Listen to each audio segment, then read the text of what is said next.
Bonsoir, bienvenue sur le Figaro.fr, nouveau numéro de Point de vue et des points de vue forts, tranchés et on l'espère aussi opposés que passionnants. En tous les cas, il y a le casting pour. Bonsoir André Berkoff. Bonsoir. Essayiste, journaliste et créateur d'une web télé, La France Libre. Il a tout compris et d'ailleurs, il est ce soir sur Figaro Live, tout comme Georges Kousmanovic. Bonsoir. Bonsoir. On vous voit dans une autre web télé, mais qui est radicalement de l'autre côté de la rive, en tous les cas, le média. Vous êtes ancien officier et conseiller de Jean-Luc Mélenchon sur les questions internationales et également de sécurité. Bonsoir Marc Landré. Bonsoir. Rédacteur en chef Économie France au Figaro et habitué bien sûr de Figaro Live, tout comme Karine Bécard. Bonsoir. Bonsoir. Journaliste au service politique de France Inter. Vous avez longtemps couvert la droite, ça tombe bien parce que ce soir, on va s'intéresser à la droite de la droite, de l'autre côté des Alpes, avec une question: que faire face aux défis posés par le gouvernement italien? Il refuse la réforme des accords de Dublin. Il veut s'occuper seul de ses programmes d'immigration. Qu'en pensez-vous? Donnez votre avis et répondez à notre question. Twitter, alors que l'Italie ferme ses portes aux migrants, Angela Merkel appelle à la création d'une agence européenne de l'immigration. Soutenez-vous sa proposition? En France, les syndicats doivent-ils jeter l'éponge? Le Sénat vient d'adopter la réforme de la SNCF. Nous, on vous pose une question sur Twitter. Êtes-vous pour ou contre un arrêt de la grève à la SNCF? Votez pour, votez contre, mais votez et surtout, donnez-nous votre avis. Autre question, que faire face au boycott des produits israéliens? 2 plaintes ont été déposées par le CRIF après des actions commando et coups de poing dans des supermarchés. Dites-nous ce que vous en pensez et posez vos questions à nos invités. Et enfin, faut-il renoncer à sauver la maison de Pierre Loti? SOS Racisme et l'UEJF dénoncent des écrits de l'auteur du mythique Pêcheur d'Islande. On vous pose la question, donnez-nous votre avis, posez vos questions. C'est votre émission, ce sont aussi vos points de vue. Et on va s'intéresser d'abord à la situation israélienne. Je pense que les avis vont pas être les avis risquent d'être tranchés, mais unanimes. Et ici, mon cher Marc, c'est une émission de débat contradictoire. Et donc, question, que faire face aux défis italiens? Sauf surprise, les parlementaires italiens vont adouber le nouvel gouvernement tout à l'heure à Rome. Sauf surprise, la délégation chargée de représenter le ministre de l'Intérieur et chef de la Ligue du Nord, Matteo Salvini, votera non au projet de réforme des accords de Dublin. Que l'Europe le sache, les Italiens ont décidé seuls de leur politique d'immigration.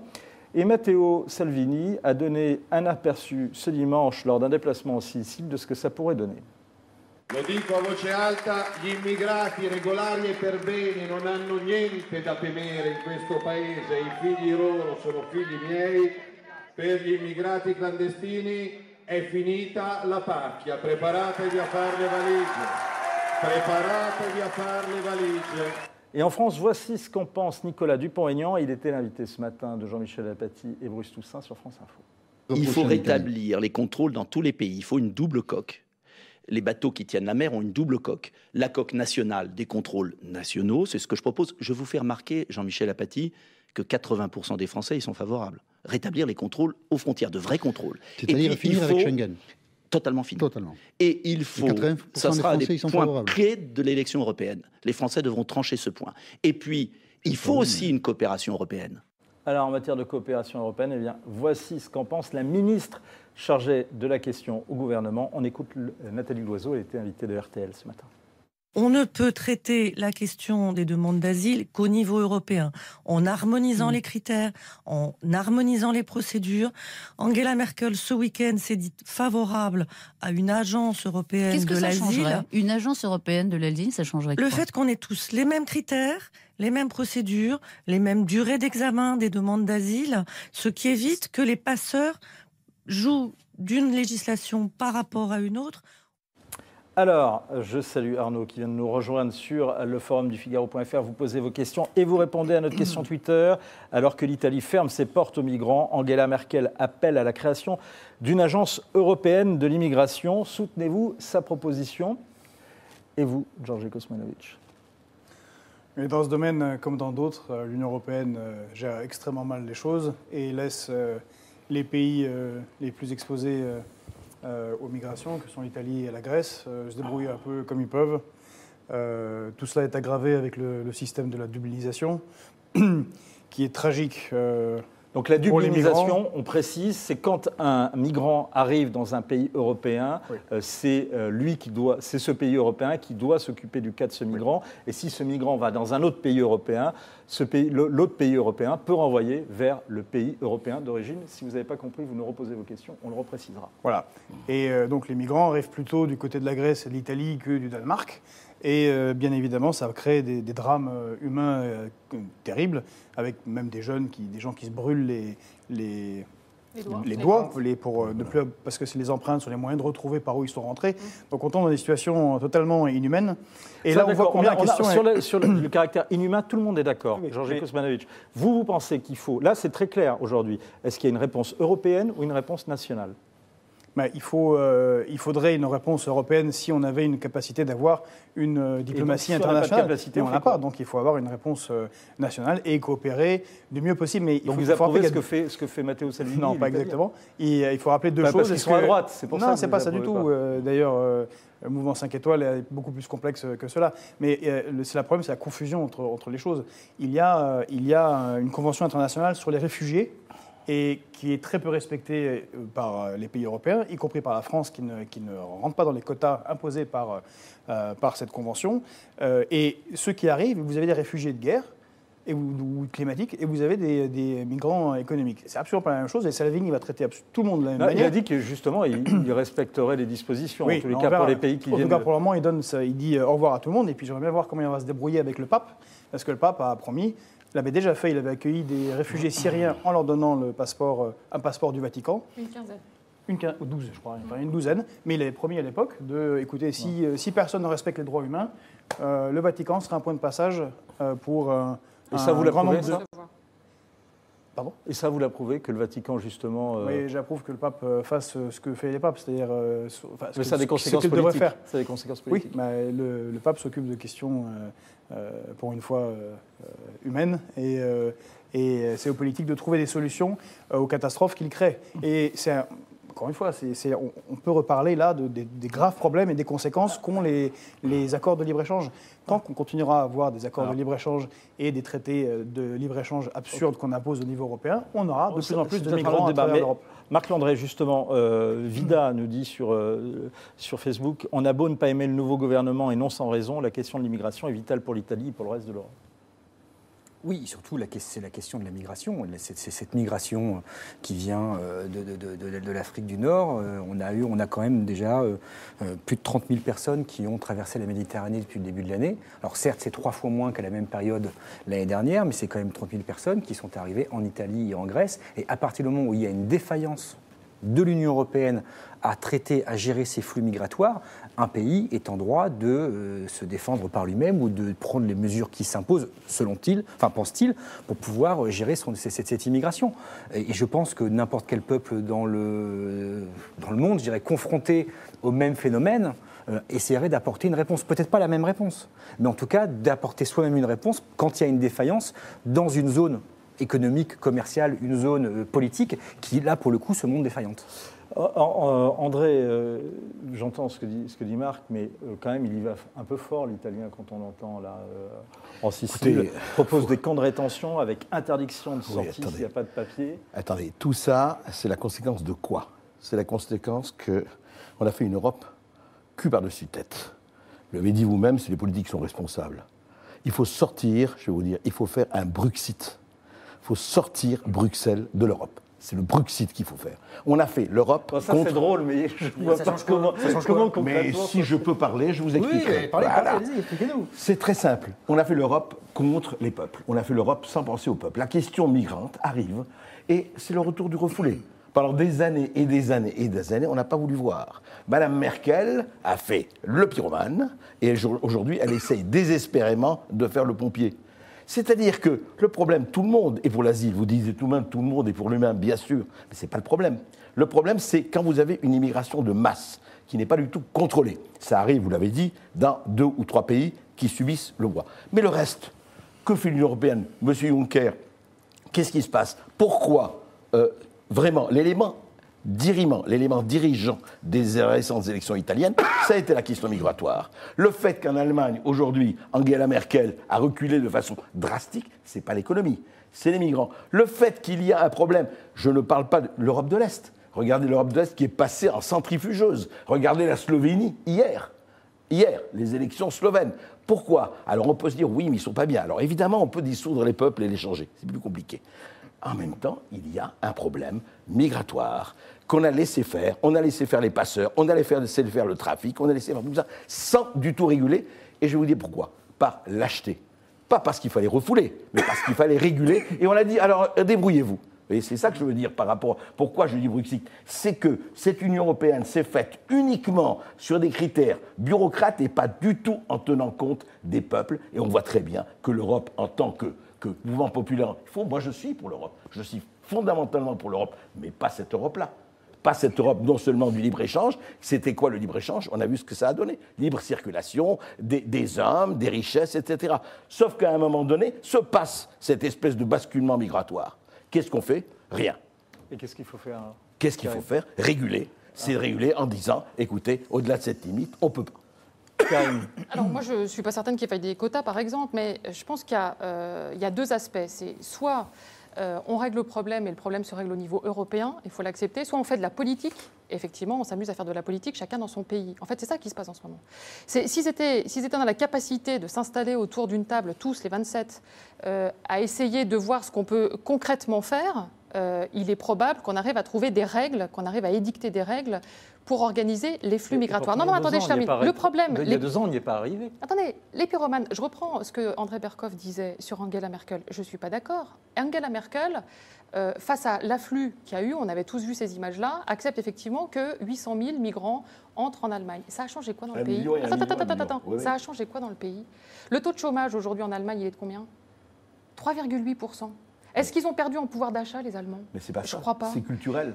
Pardon, vous oubliez l'essentiel. C'est pas le taux de chômage, c'est pas l'économie, c'est culturel. Je pense qu'un politique aujourd'hui, c'est lui qui doit effectivement donner normalement le là, c'est lui qui doit construire la société qu'il veut, c'est lui qui doit normalement essayer d'aiguiller, d'emmener le peuple vers quelque chose. Oui. Et s'il faut peut-être pas changer les valeurs culturelles d'un pays, mais en tout cas essayer d'expliquer qu'il y a des choses qui sont en train de se passer et qu'il faut peut-être s'y adapter. Voilà. Moi, je trouve que Angela Merkel avait fait preuve d'une grande force. Et aujourd'hui, quand j'observe la politique d'Emmanuel Macron, je trouve ça décevant que pendant une campagne présidentielle, il soit capable de dire c'est merveilleux ce qu'a fait Mme Merkel, mais que pour ne pas se faire déborder, c'est juste de la politique, de la petite politique, pour ne pas se laisser déborder par l'extrême droite, finalement, on a aujourd'hui un ministre de l'Intérieur qui a un discours qui flirte avec celui de Marine Le Pen. Colline Messonnier nous dit sur Figaro.fr, il faut faire voter les Français sur la question par référendum. Qu'est-ce que vous en pensez, Georges Kuzmanovic? Vous connaissez déjà la réponse? Mais il faudrait déjà... les questions migratoires sont extrêmement compliquées. Là, on parle systématiquement, et Salvini parle du sommet de l'iceberg. On oublie totalement, et très étonnamment l'extrême droite aussi, les migrations intra-européennes qui sont colossales. À côté, les 30 000 personnes qui traversent la Méditerranée, c'est rien. De l'Italie, 2 millions de personnes de jeunes sont partis.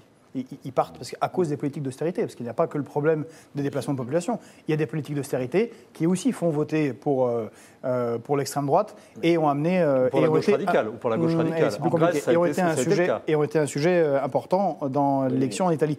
Mais depuis septembre 2017, la signature du traité de libre-échange entre l'Union européenne et l'Ukraine, c'est 1,8 million de jeunes Ukrainiens qui sont partis.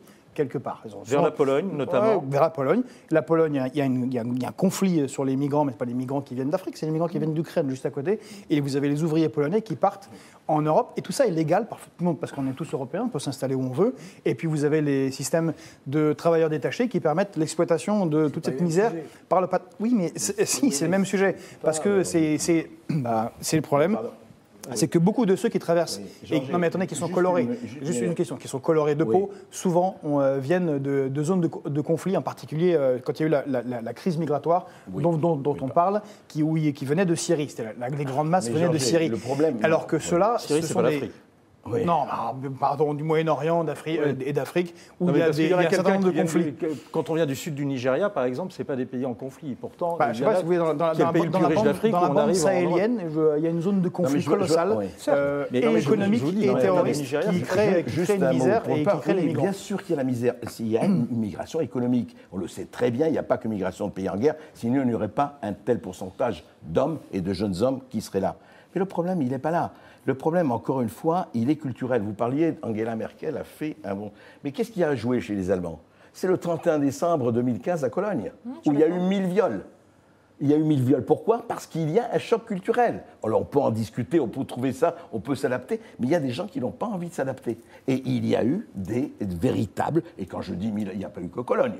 Il y a eu dans toute l'Europe des problèmes. Alors je ne dis pas du tout, ce qui serait totalement lamentable, de dire que la majorité des migrants, mais il y a ce problème-là. Et franchement, comme on n'a pas voulu en parler, et je vais vous dire deux choses. On joue plus sur des peurs que Mais véritablement pas sur du nos tout, valeurs culturelles. Pas du tout. 15 000 jeunes filles de 11 à 16 ans à Telford et à Rotterdam, en Angleterre, pendant 10 ans, ont été tabassées, exploitées, prostituées, où sont les féministes, par des gangs de Pakistanais. Pardon. Et vous savez ce qui s'est passé? On a su. Il y avait les assistantes sociales, tout ça. On n'en parle pas, sinon ça fait du racisme. Donc, on a quand même tous cette espèce de non-dit et de peur en disant on n'attaque pas. Moi, j'attaque tout ce qui est ordure, qu'il soit blanc, noir ou autre. Il y a des viols aussi qui sont commis par des Européens. Non, mais pas au niveau de Telle Dame et de Redford. Regardez ce qui s'est passé. C'est dans tous les journaux anglais. La presse française n'en a pratiquement pas parlé. Quel est le lien avec les migrants d'Afrique du Nord? Je ne vois pas le lien. Mais parce que le lien est culturel. Je répète, quand vous avez en Cologne ce qui s'est passé, il y a un lien culturel. Et les gens se sentent... C'est parce qu'on ne se donne pas les moyens de vouloir les intégrer, de vouloir les assimiler. Quand il y a eu les vagues d'immigration d'Europe de l'Est dans les années 30, ou même d'Italie, on les a intégrés. On a fait un effort. C'est ce que je dis. L'Europe, les migrants européens n'ont rien à voir avec les qu'on migrants africains.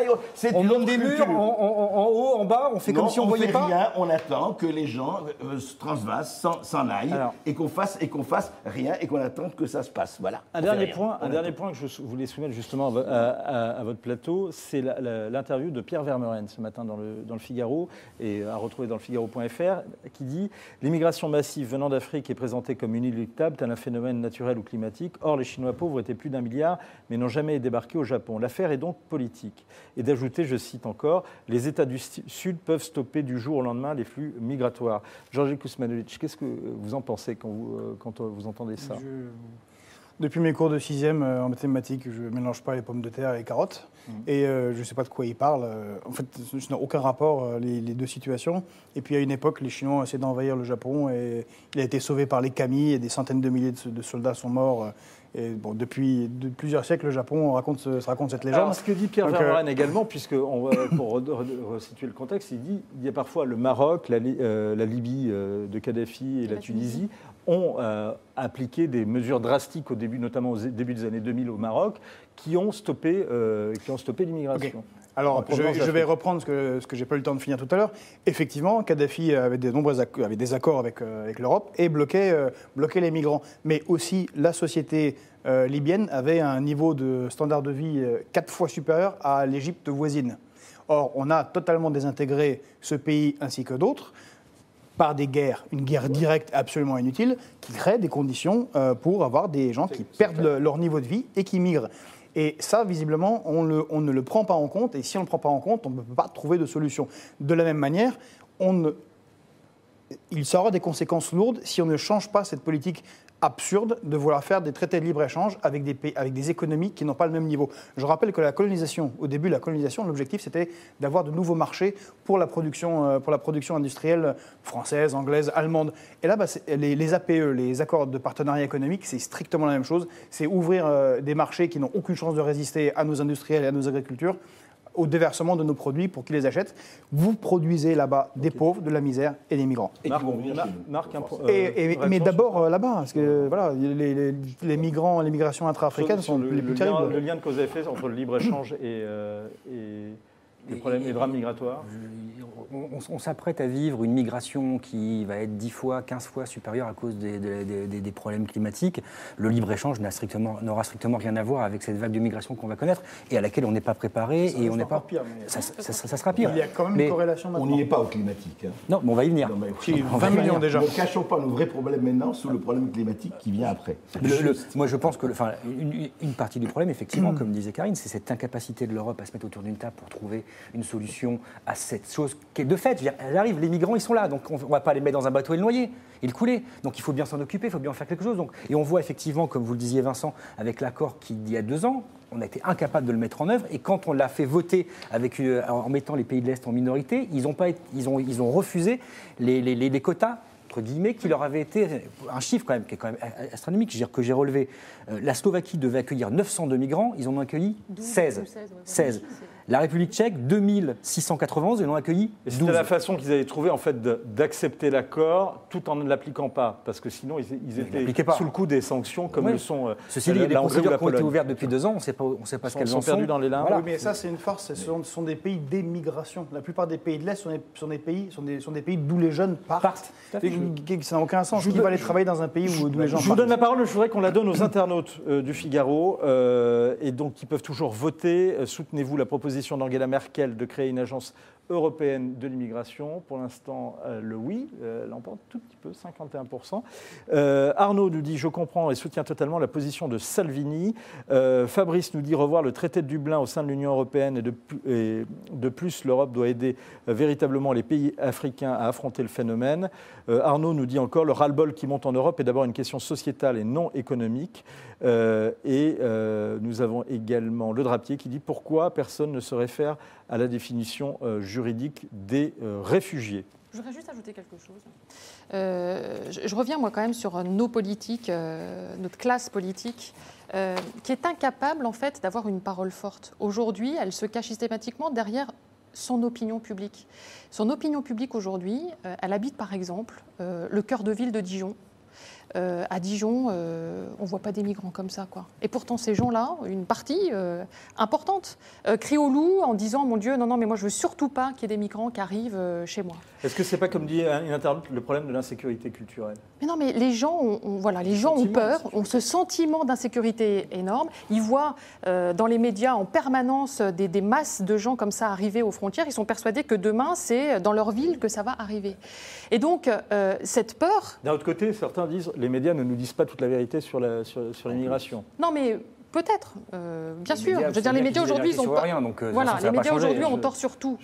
Mais ce que je veux dire par là, c'est que... Sauf sur Figaro Live. Je trouve ça juste extrêmement dangereux quand même qu'une classe politique aujourd'hui ne sache plus que se cacher derrière son opinion publique, surtout quand il me semble quand même qu'elle est tort, là. On y reviendra sur un autre des thèmes d'ailleurs qui sont au programme ce soir. Je voudrais on peut continuer à parler sur l'immigration, on reviendra. Il y a quelque chose à dire quand même. Tout dernier mot. Simplement, tant que l'Europe ne retrouvera pas le sentiment national, l'Europe des nations et non pas l'Europe de Bruxelles, rien ne sera changé. Alors, on voit ce qui se passe en Europe de l'Est, c'est tout. Est-ce que vous êtes d'accord avec André Berkoff ? Eh bien, vous pouvez continuer à nous le dire. Karine Bécard, elle a dit non, c'est sûr. Elle a dit non. Donc, le peuple a voté, c'est ce que nous dit JP Lédin. Voyons voir leurs solutions. On continuera justement de les examiner. On va s'intéresser à une autre question qui est dans l'actualité. 240 voix pour, 85 contre. Le Sénat adopte sans surprise la réforme de la SNCF. Alors, question, les syndicats doivent-ils jeter l'éponge ? Et puis, êtes-vous pour ou contre la poursuite de la grève à la SNCF ? Ça, c'est la question qu'on pose sur Twitter. En attendant, voici la réponse à toutes ces questions de Philippe Martinez. On écoute le patron de la CGT. La CGT, elle va continuer, comme elle l'a annoncé, le mouvement en cours jusqu'à fin juin, ce qui est la date prévue pour l'instant. Ce que je constate, c'est que la mobilisation a permis des reculs du gouvernement. Vous voyez, la dette, c'était pas prévu de la reprendre. Elle est, pour une part, reprise, mais il reste à discuter.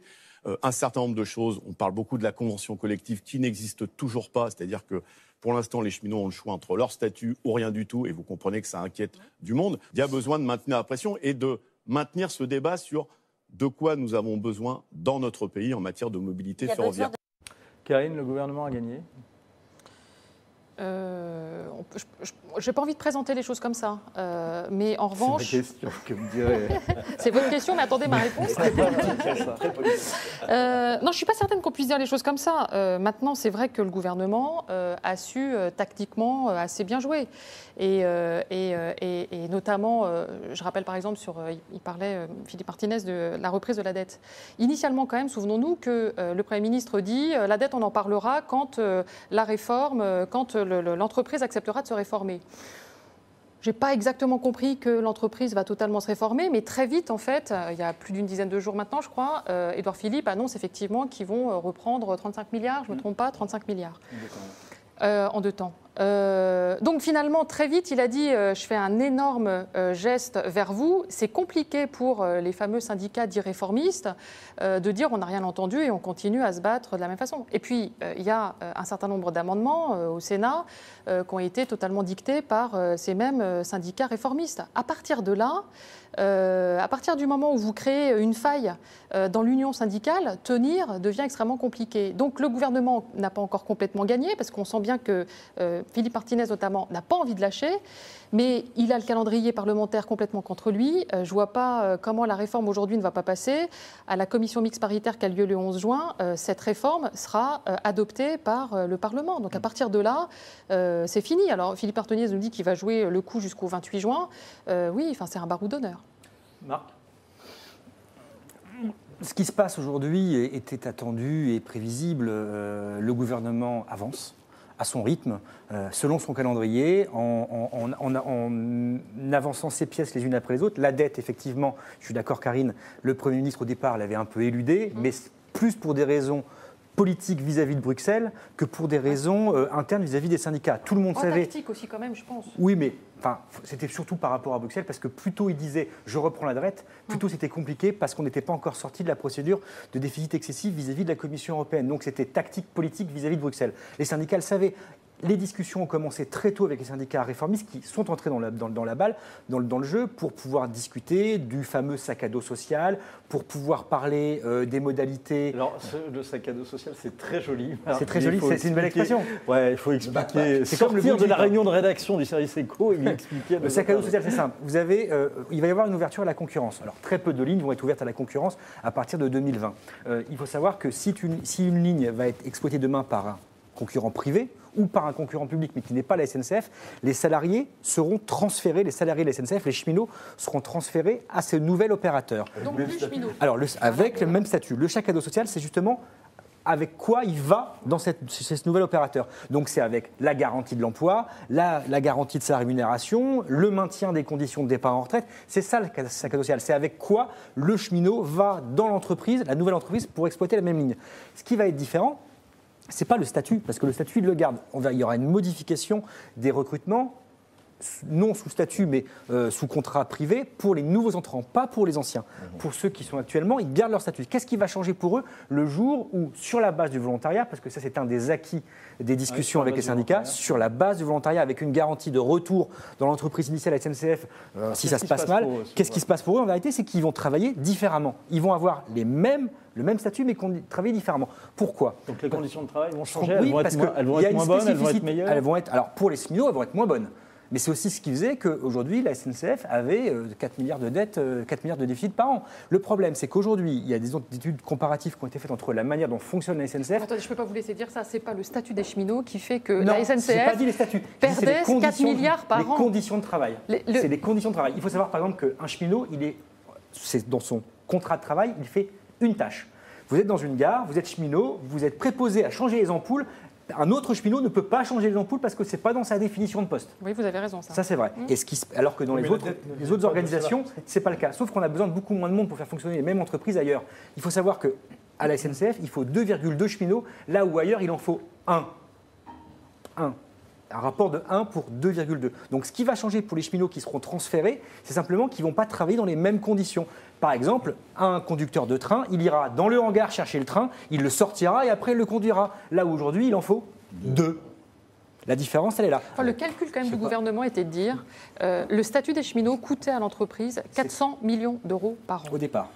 400 c'est une erreur tactique de leur part. Ils n'auraient pas dû parce que c'est ce qui a braqué les syndicats, à raison, pour après revenir en arrière et dire le statut n'est pas ce qui empêche de tourner rond la SNCF. Il faut réformer l'organisation, il faut réformer un certain nombre de choses et investir dans les lignes ferroviaires. Georges, quand même, est-ce que, comme on disait en 1068, il ne faut pas quand même savoir finir une grève? C'était pas en 68, c'est en 36, c'est bon. En 36, Vincent, on l'a dit en 68. On l'a dit en 68 aussi. Et en plus, il disait pas que ça. Il disait qu'il faut savoir finir une grève quand on a obtenu satisfaction. Et quand on a obtenu satisfaction, il peut y avoir des compromis qui fait que il faut qu'on accepte de ne pas avoir tout gagné. On se réjouit d'avoir Marc-André pour refaire ces précisions et on comprend pourquoi. On ne savait pas qu'il était vrai marxiste, mais on comprend pourquoi il est rédacteur en chef. Je vous félicite pour connaître les propos de Thorez. Effectivement, on finit une grève quand on l'a gagnée, pas quand elle est en cours de combat. Et je vous félicite également pour l'explication, mais franchement, c'est incompréhensible. Le statut qui va passer d'une entreprise à l'autre avec les lignes qui vont être privatisées, pas privatisées, ça a déjà été fait en Grande-Bretagne. Non, c'est pas vrai. On ne peut pas dire ça. La Grande-Bretagne, ça n'a rien à voir. Ah, je vous ai pas compris. Ça n'a rien à voir. Ça n'a rien à voir. Ce que vous dites est faux. Ce que vous dites est faux. Il n'y a pas eu des lignes privatisées avec des morceaux d'État. Non, en Grande-Bretagne, on a donné au privé le réseau. Le réseau reste public en France, donc ça n'a rien à voir. Et ce qu'on a fait, c'est qu'on a privatisé le transport de toutes les lignes, ce qui n'est pas le cas en France. On verra combien de temps il restera public, parce qu'à chaque fois, c'est fait par petits bouts, et la prochaine fois, ça sera le réseau qui sera privatisé. En tout cas, le chaos a été total dans ce pays, au point où l'État a dû refinancer. En fait, j'espère que les cheminots n'abandonneront pas, parce que le problème ici, encore une fois, ce n'est pas juste sauver le statut des cheminots, parce que c'est quand même l'argumentaire du gouvernement, c'est sauver le service public. Parce que ce n'est pas que dans les transports ferroviaires, ça va être dans les écoles, ça va être dans les hôpitaux. Non, mais quand une loi est votée par le Parlement, vous faites comment pour continuer? Eh bien, on lutte, mais on continue. Je suis désolé. Effectivement, le gouvernement a décidé d'imposer un programme ultra libéral. Il va le passer le 11 juin. Cela n'empêche pas de proposer de continuer à lutter et de faire grève. Enfin, pourquoi est-ce qu'il faudrait qu'on accepte? C'est ce que vous dites. Juste parce qu'ils ont été élus il y a un an, donc ils ont la légitimité quand même. Ils ont la légitimité d'agir. Il applique la même politique qu'il appliquait quand il était quand il était conseiller de M. Hollande à l'Élysée. Donc ça veut dire que les Français sont au courant de sa politique et qu'ils ont voté pour lui. Il a été élu par 44% par une abstention de 56% au second tour et donc par à peine un quart des Français. Et il est légalement élu. La légitimité, c'est un petit peu autre chose, il me semble, en politique. Or, M. Berkoff a raison. Encore une fois, ceci va mettre des gens au chômage, va rendre compliqué les transports en France, et ceci nous vient non pas de Macron, le pauvre homme n'est pas coupable dans ce domaine, ça nous vient du pacte ferroviaire qui a été décidé il y a 15 ans à Bruxelles. Au lieu de faire un système ferroviaire auquel tous les Européens pourraient s'attacher, qui soit européen, avec un service public européen, ils vont mettre la guerre Mais non, ce ne sont pas des mots, c'est la politique, monsieur. Ils vont mettre en guerre tous les mots. Mais non, ils vont mettre en guerre les services, les chemins de fer, les uns contre les autres, et provoquer encore plus de détestation de cette Europe-là. Alors, je donne la parole au camarade Berkoff. Alors, je voudrais quand même vous demander que le pourfendeur des 35 heures quand même que vous avez été, libéral... non, pas libéral, le pourfendeur populaire des 35 heures est bien obligé de dire bravo Macron dans cette affaire. Mais attendez, bravo Macron.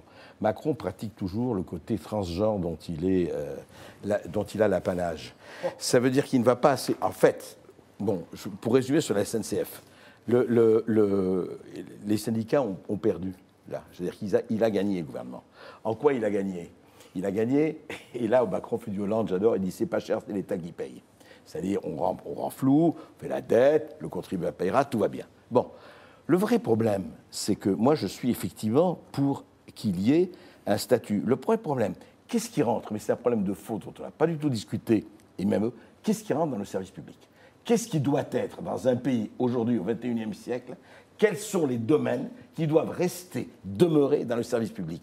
Moi, j'ai l'impression qu'on joue avec ça et qu'on ne va pas jusqu'au bout des choses. Est-ce que le train, la SNCF, les transports, peut-être oui. Et alors à ce moment-là, on fait les moyens. Ce que vous disiez, Georges, on prend les moyens, on dit c'est un service public, on prend les moyens de le faire et on reste. Sinon, on ouvre à la concurrence. Ce que j'aime pas chez Macron, mais il n'y a pas que Macron, à gauche comme à droite, etc., c'est ce flou artistique.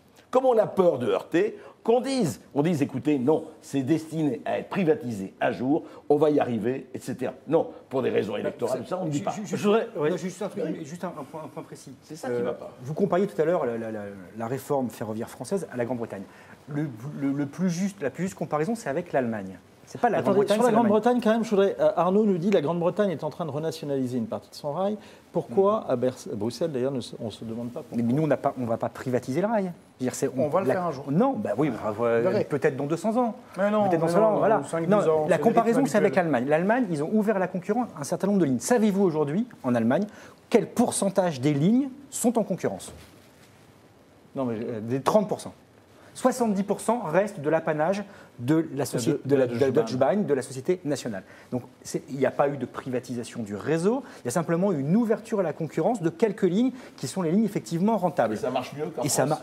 oui, ça marche très bien. Ça marche très bien. Vous n'entendez pas de problème sur. Donc, ça ne sert à rien de crier au catastrophisme en disant oh là là, oh là là, oh là là, on va voir ce qu'on va voir maintenant qu'on va ouvrir un petit peu à la concurrence le rail français. Par exemple, prenez. Total de lignes qui ont fermé pour beaucoup de citoyens, c'est un problème. Parce qu'il y a des lignes qui ont besoin d'être Regardez, ouvertes. vous parliez de Dijon tout à l'heure, autour de Dijon, les connexions autour de la grande communauté de Dijon sont très problématiques. Les gens n'arrivent pas, sont obligés de prendre la voiture, de faire des horaires absolument ahurissants. Il y a l'autopartage, mais non, ça marche beaucoup plus mal.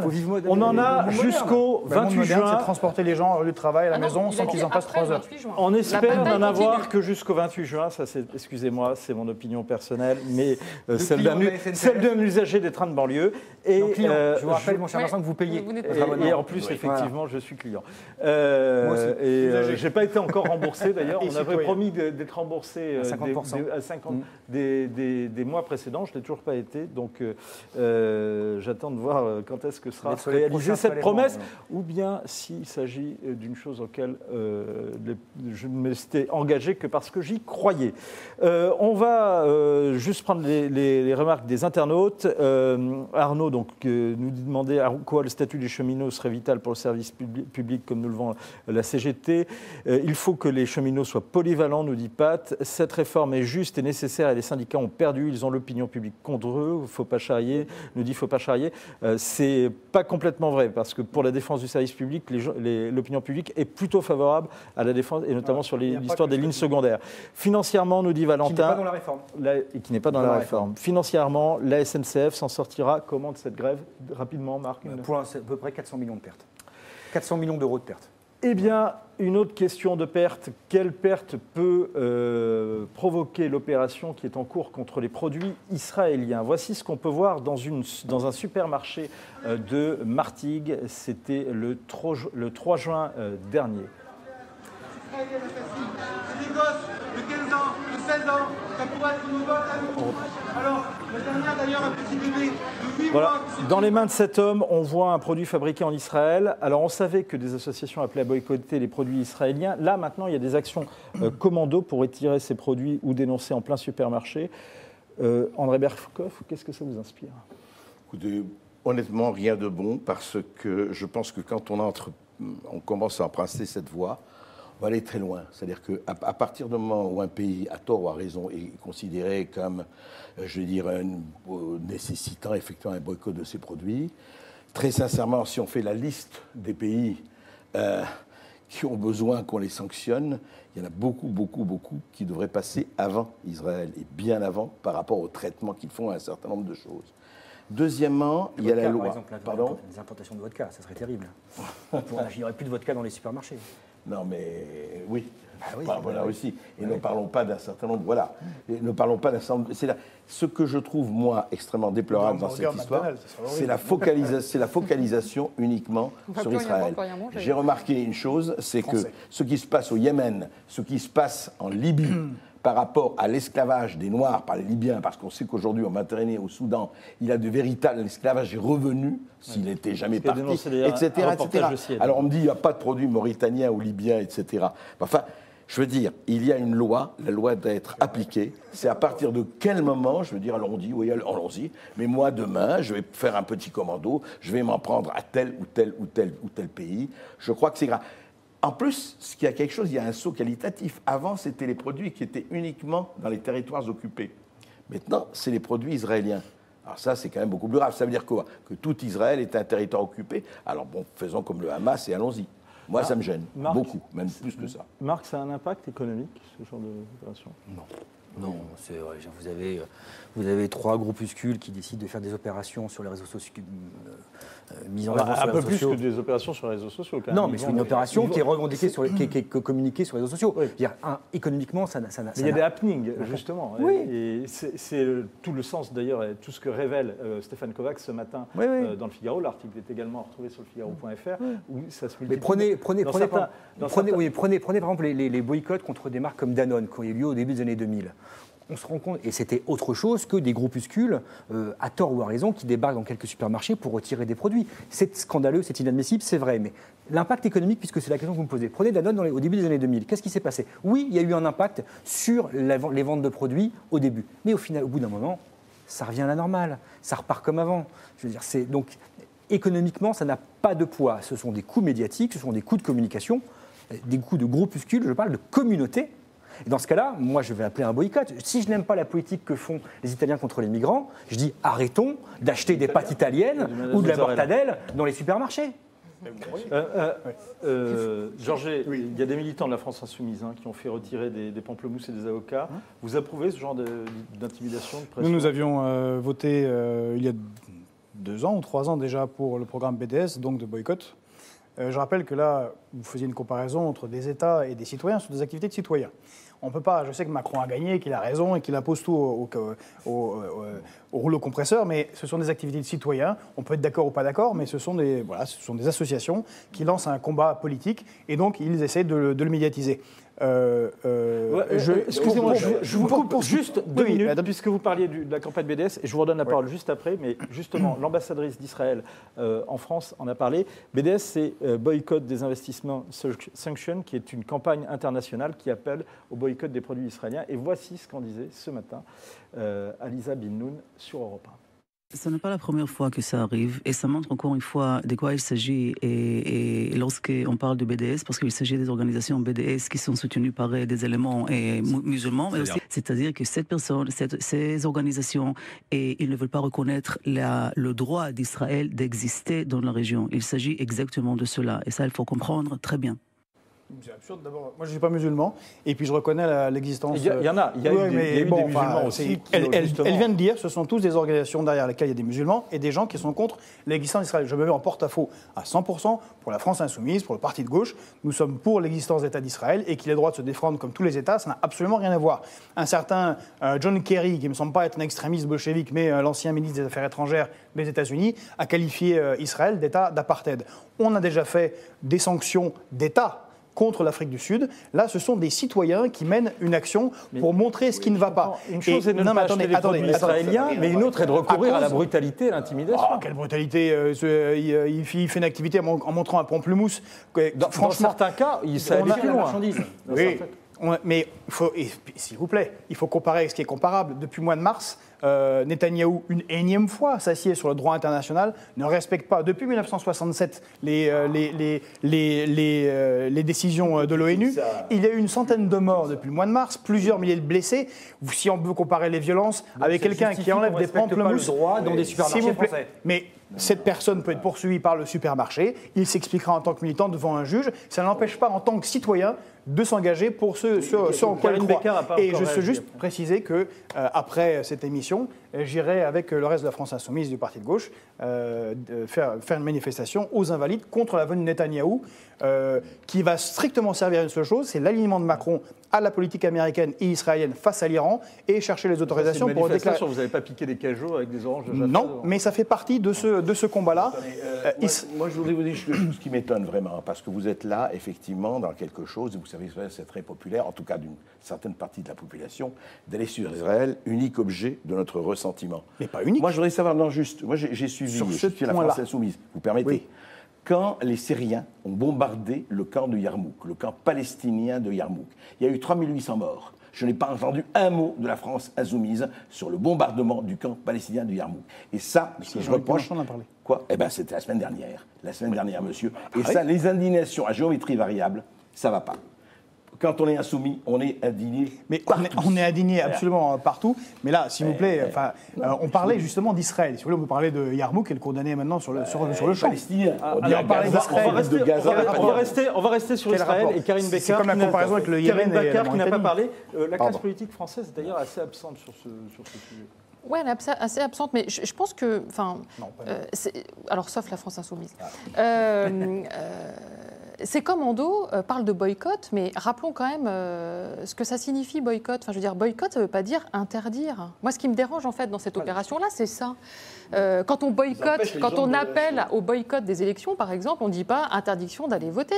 Vous décidez en conscience si effectivement vous pensez qu'il est bon de respecter la pensée de ces gens qui se défendent. Et je trouve que là, c'est totalement perverti. Le boycott, pourquoi pas, il peut exister sur des produits israéliens, ça peut faire réagir certaines personnes, mais qu'on laisse en conscience les gens regarder le produit qu'ils achètent et s'ils ont envie de continuer à acheter ces produits israéliens ou pas. Mais je suis contre ces commandos.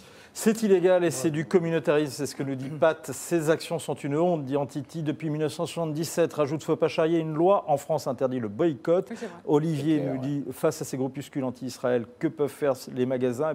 Vous avez la réponse d'ailleurs dans l'article de Stéphane Kovacs que vous retrouvez sur le Figaro.fr.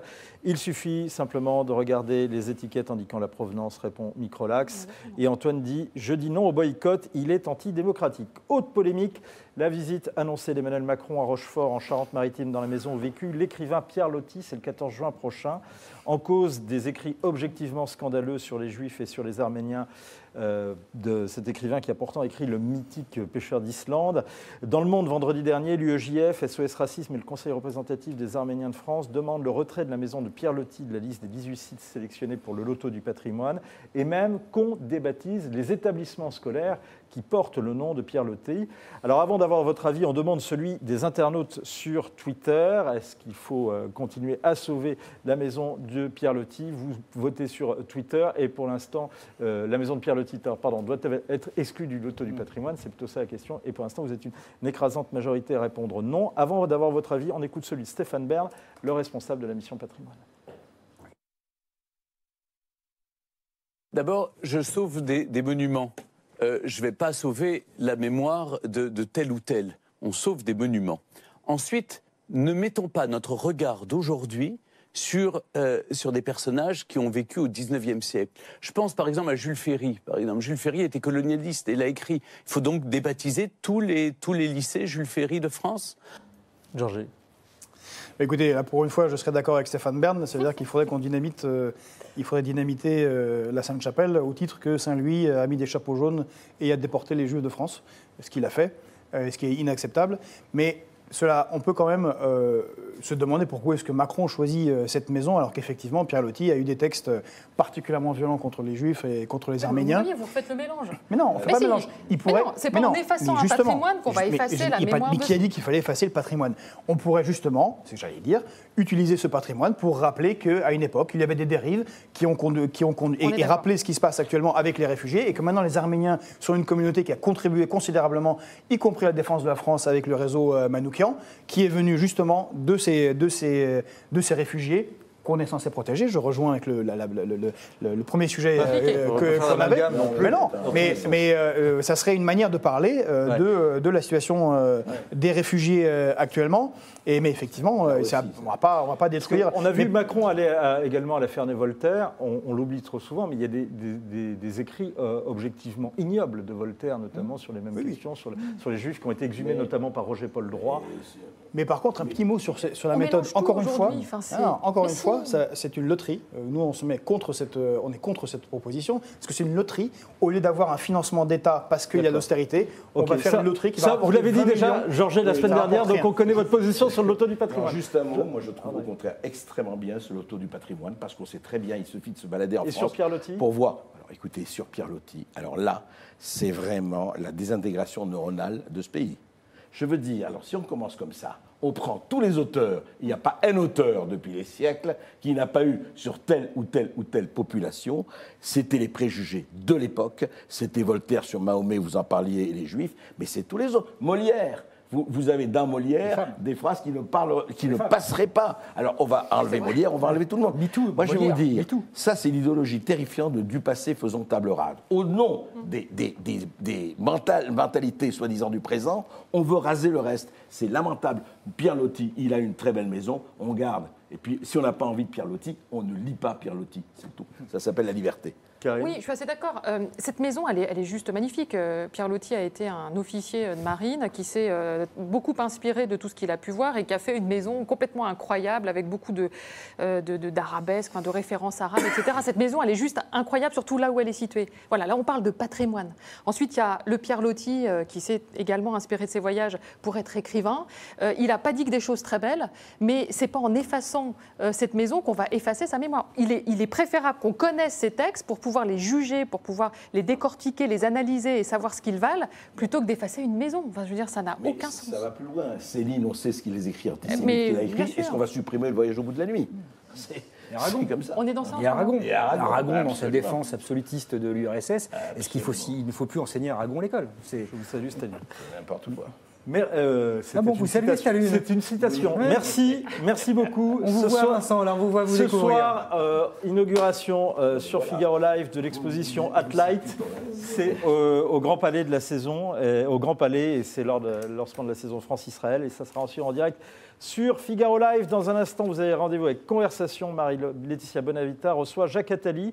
Et vous retrouvez demain Point de vue avec Guillaume Roquette. Bonne soirée sur Figaro Live.